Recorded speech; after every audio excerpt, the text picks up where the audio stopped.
Hello everyone, and welcome to Growth Version, a channel that shares essential lessons learned from good books. Have you ever imagined how you will experience old age? If you haven't, then you can now start thinking about that prospect of old age, with the aging of the body and illness coming, and you can do nothing but live day by day depending on the care, your grandchildren's care. Memory loss, dementia, makes the last days of life sad and meaningless. You think this is someone else's story, not mine.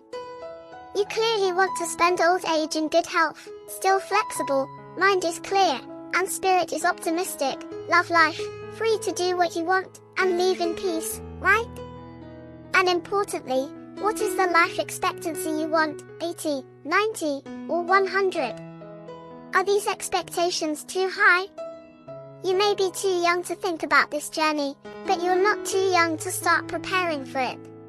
A happy old age, as you wish. Today's book will help you look back at your current physical and mental health to build a plan for yourself to help you in the future can last a life expectancy of several decades. And most importantly, prolonging healthy life means living long, but at the same time living healthy, instead of living long but suffering from illness. The book, Outlive, The Science and Art of Longevity, by the author Peter Attias can be a guide for your journey. He graduated from Stanford Medical School and later worked as a surgical oncologist at the National Cancer Hospital. He found that through his patients, said that they often come to the hospital when it is too late. For example, when cancer develops, the survival rate, especially when it has metastasized, is often very short. When a heart attack is discovered, it is when a person passed away. When Alzheimer's disease broke out, it is when the reversing process is impossible or very, very difficult. So through a long process of struggling and learning, he succeeded, founded a clinic specializing in applied science in longevity and healthy longevity, and then wrote this famous book. Now we will find out what advice he has on the method of longevity and health that we can learn and apply. Don't wait until the water is up to your neck to jump. The author believes that death often comes to people at two speeds, fast and slow. While quick death is often characterized by sudden accidents, suspected or serious infectious diseases, for example, COVID-19, slow death is a death that is often caused by the insidiousness of chronic diseases. But the problem is that modern medicine cannot determine when and how. How to prevent and treat chronic aging diseases that will kill most of us. For example, your liver function test results, even if they are normal, but it does not necessarily mean that your liver is healthy. This can cause the disease to be overlooked and silently progress to worse. This leads to an extremely unfortunate consequence that very often the patient begins to intervene and treat when the disease has progressed to almost death is inevitable or can only prolong life. Typically cancer has a very long incubation period, but usually when it develops we discover and treat it.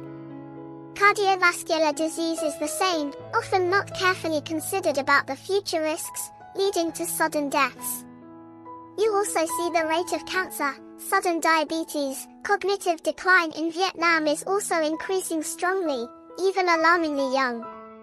If you witness your grandparents, parents, or relatives going through the rigors of terminal illness, you will realize the truth that most of us, we all wait for it to happen to us without really taking drastic action to change our fate. While the older we get, the more likely we are to silently get sick due to the natural aging of our bodies. We may think that aging and the diseases of aging are inevitable and difficult to intervene, and also because we are afraid to think about that vague future of old age and death is such a big shadow that people find it difficult to face, so they almost never plan for their old age, preferring to choose temporary satisfaction in the present, ignoring what could be worse in the future. So change your own perception. First, outline a healthy and long life future for yourself. You can completely maintain the strength and endurance of youth when you reach the age of 30, 40, or when you are 50, 60, your health is still strong. 70, 80, your physical and mental strength is still sharp. And more, if you live longer, you will be healthier for 10 to 20 years. You will have more time for your family than possible, pursuing your passion for travel, or doing meaningful work, even when you are 90 or 100 years old, like many of the long-lived people that the author mentioned in this book. Is great, right? But the author believes that if you don't plan now, the aging process will do its job for you. We need to intervene as soon as possible to attack slow death and delay the process of chronic diseases, instead of living a painful life with illness when we get old. So, specifically, what silent diseases need us really interested and full of the flow diseases nights need to prevent if you want to live long and live well, including metabolic disorders, cancer, heart disease, neurodegenerative disease. The author calls these the 4 night diseases, each one, the 4 horsemen diseases. The 4 horsemen diseases will be an accumulation of risk factors, combined and multiplied over a longer lifespan. It means you have to delay death from these 4 horsemen diseases, especially as we enter the process. Natural aging begins around the age of 30, the gradual loss of physiological integrity, the decline in functions, as well as the weakening of internal defense mechanisms, will make us more susceptible to disease. Now we will talk about a little about night diseases to give you a comprehensive and in-depth look at them, and reinforce for you the reasons you do something early to prevent or reverse the manifestations of these night diseases. First is metabolic syndrome, the disease of modern society. Metabolic disorder is diversely expressed through 5 criteria. 1 is high fasting blood sugar, 2 is obesity, 3 is high blood pressure, 4 is low HDL cholesterol, you will see this in your blood test, 5 is high cilia index, also known as dyslipidemia. If you have 3 or more of these criteria, you have metabolic syndrome. Metabolic syndrome is related to the metabolism in our body. When you are metabolically healthy, nutrients are processed and to the right place that the body needs. On the contrary, if you have a metabolic disorder, most of the calories you consume every day will be sent to places that are not needed, even places that can cause direct harm. When you eat a cake, 2 possible fates will occur. 1 is converted into short-term energy reserves, stored in skeletal muscle and the liver. 2 is stored as excess fat. First is under the skin. Deciding where the energy of the cake goes depends on the key, is insulin. Insulin will take the energy to where the body needs. If you exercise after, if you eat, the calories from the cake will be consumed through the muscles. If you do not exercise, that energy will be accumulated in fat cells. Here, there is no problem. The problem will arise when you continuously consume a lot of energy that is not used up. If you eat 3 meals a day plus snack regularly but just sit all day working without moving, eventually day by day the amount of fat stored under the skin will reach its limit. It will start to find other places to store the fat, for example, in the blood, around the heart and pancreas, in the liver, and it becomes fatty liver, in your internal organs, which is extremely dangerous, as it increases the risk of cancer and heart disease, can eventually seep into muscle tissue, and this is the direct cause of insulin resistance. As the fat droplets inside the muscle cells grow larger and disrupt the complex network, transporting glucose into cells through the regulation of insulin, fatty liver muscle cells become deaf to insulin signals, meaning they no longer listen to insulin signals. Insulin cannot open the cell gates to transport glucose into the pancreas, produce more insulin to try to remove excess glucose from MC, but the cell gate still does not open, causing high blood insulin and high blood sugar, causing prediabetes and type 2 diabetes, a 12 times higher risk of cancer, 5 times higher risk of Alzheimer's, and 6 times higher risk of death from heart attack or stroke. This is bad, right? Another problem is, we think that thin people, if you don't accumulate fat, you can't have metabolic disorders. Obese people definitely have metabolic disorders. But in reality, it's not necessarily the case. Many thin people have some signs of metabolic syndrome, like high blood pressure, diabetes, cholesterol. Simply their ability to store fat safely, i.e., their subcutaneous fat storage is extremely low. While obese people have the ability to accumulate a huge amount of subcutaneous fat, their metabolism is still at a safe level, so the author affirms that not everyone who is obese is metabolically unhealthy. Metabolically unhealthy people are also depressed. Furthermore, in modern society with abundant food sources, especially foods rich in fructose sugar from soft drinks, milk tea, candy, bottled sauces, milk coffee, and even water, juicing. A lot of people are wrong here when they think that the sugar from natural fruit juice is definitely good, so they consume a lot and often, but this will lead to an overload in the intestines. The excess sugar will be transferred entirely to the liver, then accumulated into fat, causing non-alcoholic fatty liver disease.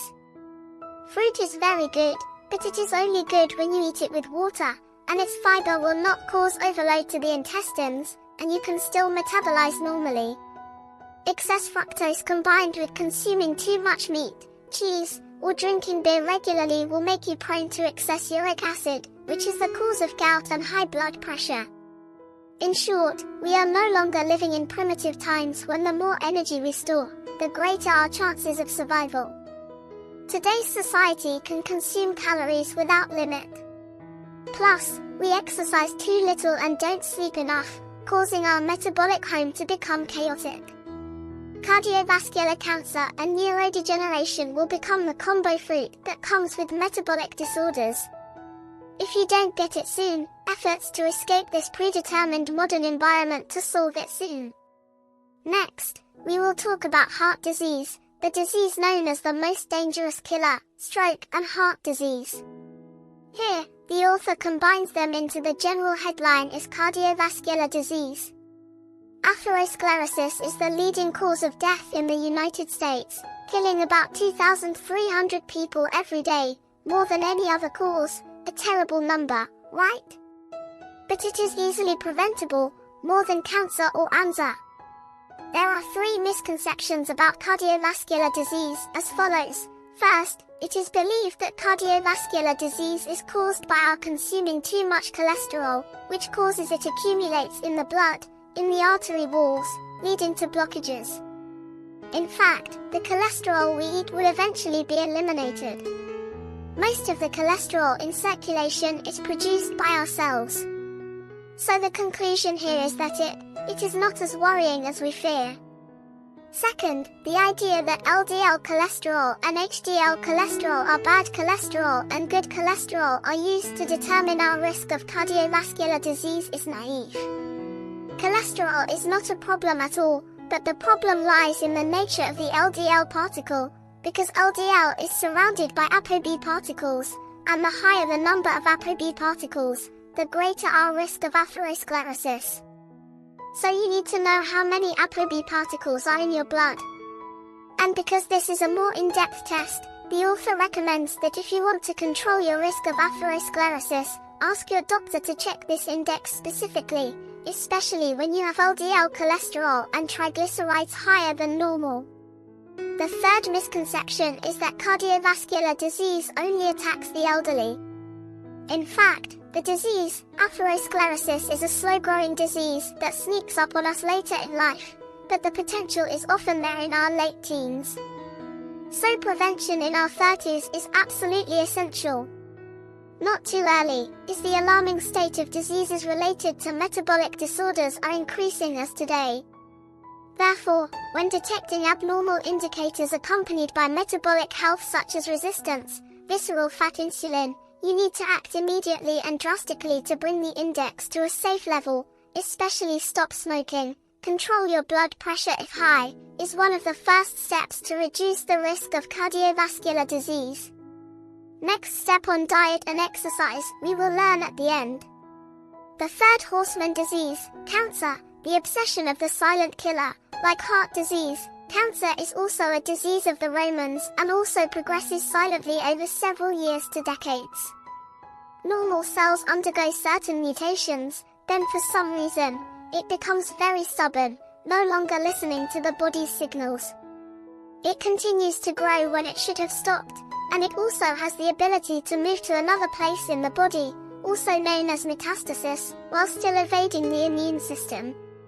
The problem is that the current cancer mortality rate is high because the ability to detect cancer in its early stages is relatively difficult and expensive. Second, we have also reached the limits of cancer treatment. When cancer spreads or metastasizes, we can only delay death in the short term. Preventing cancer is more difficult than preventing cardiovascular disease because we do not yet have a full understanding of the reasons for its onset, or even its unpredictable progression. However, it is possible that by targeting the cancer's multiple weaknesses, its more robust metabolism, and its ability to still succumb to our immune system, while screening it out to try to detect cancer as early as possible. For example, have a colonoscopy when you are over 40. Get regular health checkups to detect any abnormalities in your metabolism early.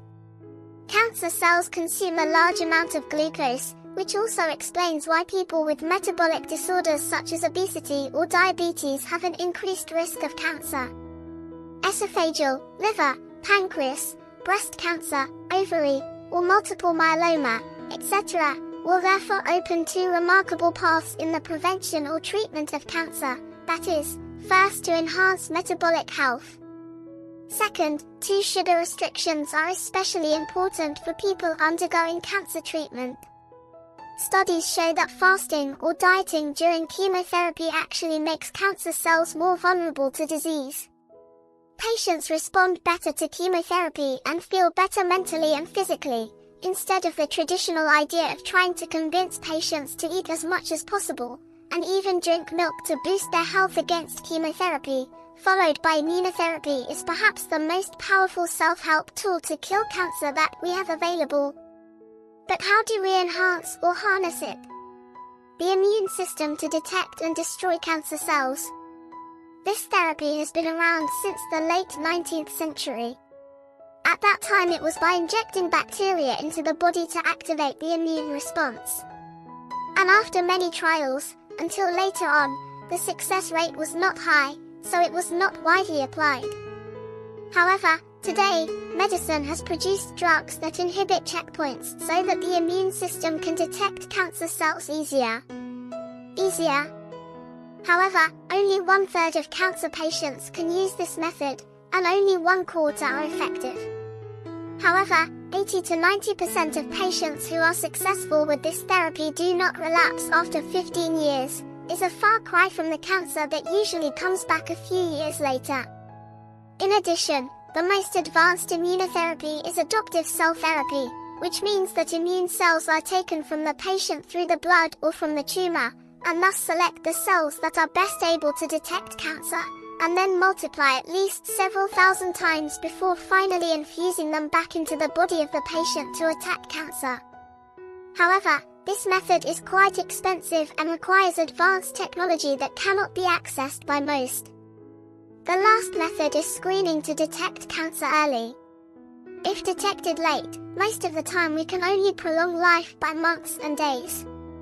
But in the early stages, the survival rate will skyrocket. For example, breast cancer, thyroid cancer, colon cancer, stomach cancer, and cervical cancer can all be screened. Screening for early detection has a very high survival rate. In particular, the colon is easiest to detect and treat, when polyps can be detected through endoscopy and doctors can eliminate potential dangers immediately from the beginning. There are also some screening methods such as liquid biopsy, which is based on blood tests, mainly to detect lung cancer, breast cancer, pancreas, with a sensitivity of 99.5%. However, this technology is only being developed. In the old days, the cost was not cheap. In short, cancer is the most difficult disease to prevent, so we have to actively screen for early detection, which also requires no cost. Not small, plus psychological pressure, especially when false positive results can also occur, so can only proactively reduce the risk of cancer through diet, exercise, sleep, or keeping good spirit. But first, we need to talk about the last night disease, Alzheimer's disease. Don't let Alzheimer's and neurodegenerative diseases knock on the door. Alzheimer's disease is considered the most stubborn and difficult to cure of the finite diseases. Unlike cancer, currently, if AMSA starts, we have no way to treat it, nor is it easy to reverse it. Here, the patient will fall into a state of dementia, cognitive decline, and symptoms include memory loss, confusion, and disorientation, unstable mental thinking, inability to take care of oneself, reduced mobility. Life at this time is like hell not only for the patient, but also for the family. So this disease originates from? In addition to carrying the ApoE4 gene due to genetics, the answer is a metabolic disorder, specifically glucose in the brain. High glucose in the brain causes direct damage to the blood vessels in the brain. And when people have poor memory or anorexia, patients inhale insulin through the nose. It can help improve memory and cognition. In this disease, similar to the way to prevent it, cancer prevention is about being proactive and taking precautions from the start, especially if you have metabolic problems. So far, as mentioned, medicine has not been able to find an effective treatment or reverse this disease. Once it has visited, the only and best way is to prevent it by enhancing your metabolism better. Protecting your heart, liver, and intestines will help protect your brain. Overview of prevention, the 4 diseases of the engineer above. We will learn in the following section what to do to prolong healthy life. Prolonging healthy life requires you to become a doctor for yourself by cultivating knowledge and information about medical care carefully and fully for the best prevention, instead of just leaving your life to doctors when there are signs of illness. Through all the research and the experience that the author has collected, he affirms that all have the greatest and strongest effect on your health and longevity, that is, exercise. So how we should exercise is also a question that needs to be answered clearly. Modern lifestyle makes people much less active. You must be determined to escape this crowd lifestyle. No matter how busy you are, don't use your health to trade anything outside. Just get up and start moving. Even a little can delay the onset of disease, as it helps you metabolize nutrients better, blood vessels circulate better, especially for the brain where neurodegeneration can occur and lead to musculoskeletal, cognitive decline. Being stronger will reduce the risk of damage as you age. Here the author points out something very different from with other books, that is, healthy age and even your life expectancy is proportional to your muscle mass and muscle strength. Muscle can really help you survive well as you get older. Because as you get older, your bones become more fragile, and when you move, your muscles act as a cushion to protect most of your skeleton, keeping it straight and intact. But the bad news is around the age of 30 your muscles start to decline. If you don't exercise and consume a lot of calories, the decline in muscle can also make you feel weak and have difficulty keeping your balance, and eventually it atrophies, about 1 in 10 by the time you're 80. But the good news is you can exercise, especially resistance training, to prevent muscle atrophy. In addition, exercise will keep your mitochondria healthy and help your metabolism improves, which helps rejuvenate your body functions. Exercise at the right intensity, which means the intensity is not too slow and not too fast, where you can exercise and chat with others without getting tired, exhausted, but not too easy. If you can walk fast, or jog slowly, swim slowly, climb, or cycle at an average level of 30 to 60, exercising 2 to 4 times a week is a great way to gradually increase your endurance and increase your body's ability to use oxygen. The longer you exercise at a high intensity, the more you increase your body's ability to consume oxygen, and your quality will be better and healthier. If you have never exercised or have not really focused on physical training, understand that you cannot ignore this if you want to live healthy and live longer as you age. You need to practice more exercise in any form that is most suitable and convenient for you. Brisk walking, marathon, cycling, swimming, yoga, cardio, especially weight training, can help you increase muscle strength very well. At best, aim for 90 minutes a week, and preferably as much as you can handle.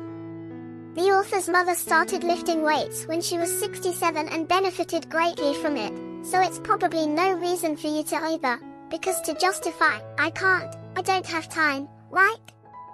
Try starting today, diversifying your workouts, focusing on increasing endurance and strength, strong muscles, and remember to practice regularly, otherwise you will lose the results of previous training days. Also, do not wait for training results after a few weeks, but really, it takes years. In addition, do not be afraid to carry heavy or light things on long distances. It helps you practice to increase endurance very well and also trains the ability to grip. The strength of your hands or toes and feet is also very important in keeping balance when you return. Take off your shoes whenever possible and connect with your feet by going barefoot as much as possible. One last note, don't push yourself too hard. Training leading to acute injuries will be extremely disadvantageous. We try harder every day, but also need to anticipate potential injuries. The most important thing is to maintain stable strength over the years, and you will be able to move forward, one foot in the club of people who have the ability to live long and healthy lives. Besides exercising, we also need to pay attention to our breathing because it will affect your ability to control your movements, even the mental state.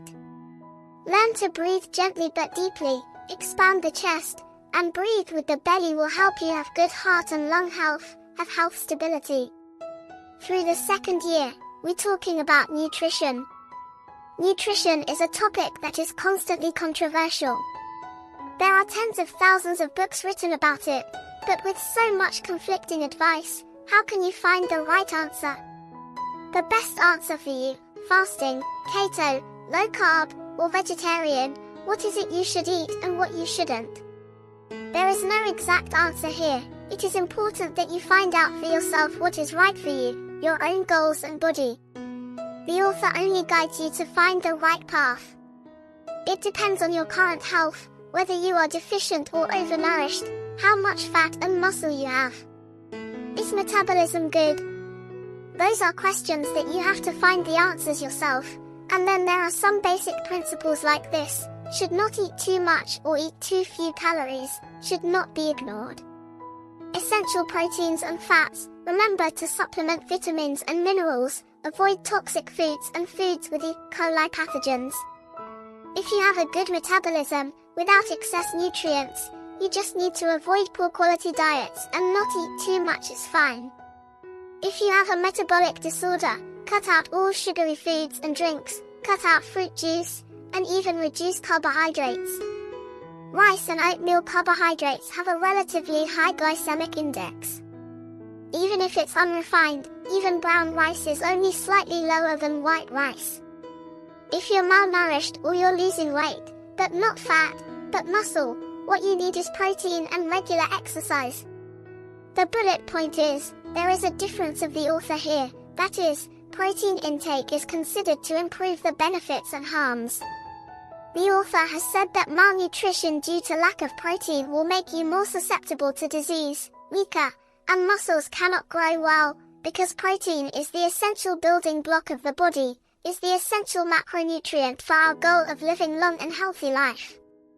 Don't worry that when you consume a lot of protein, just don't consume a lot in one meal. You will see people who work out, they always need to supplement protein through food or drink. They increase muscle and increase endurance, as well as very good strength. And the author's opinion on vegetable protein is that vegetable protein contains fiber, so it is difficult to digest and absorb. It is more attached to the roots and leaves, so it is more difficult to meet your needs.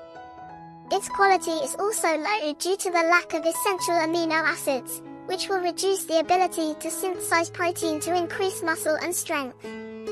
Plant protein will not be able to provide enough for us to achieve our goals. Then we talk about fat. You definitely don't abstain from fat because of incorrect stereotypes about it. Fat maintains balance for metabolism and is important for your brain health.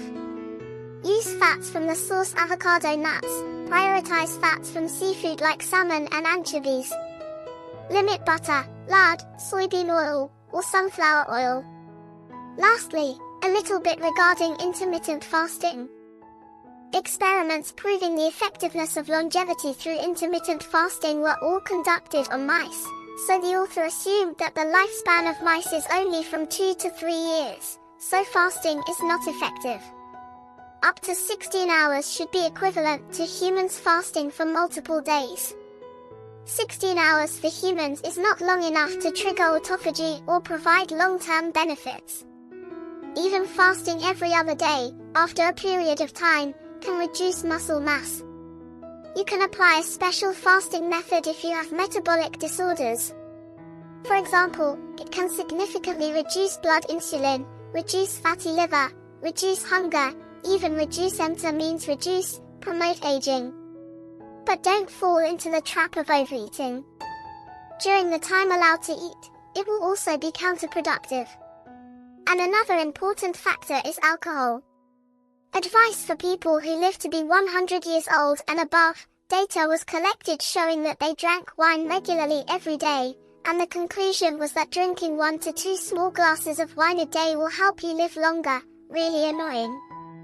In fact, the author thinks because they are healthy, they can drink alcohol, not because they drink alcohol, they are healthy. Ethanol is actually a strong carcinogen and increases the risk of cancer, liver disease, Alzheimer's, cannot be a substance that goes along with our goal of living long and healthy.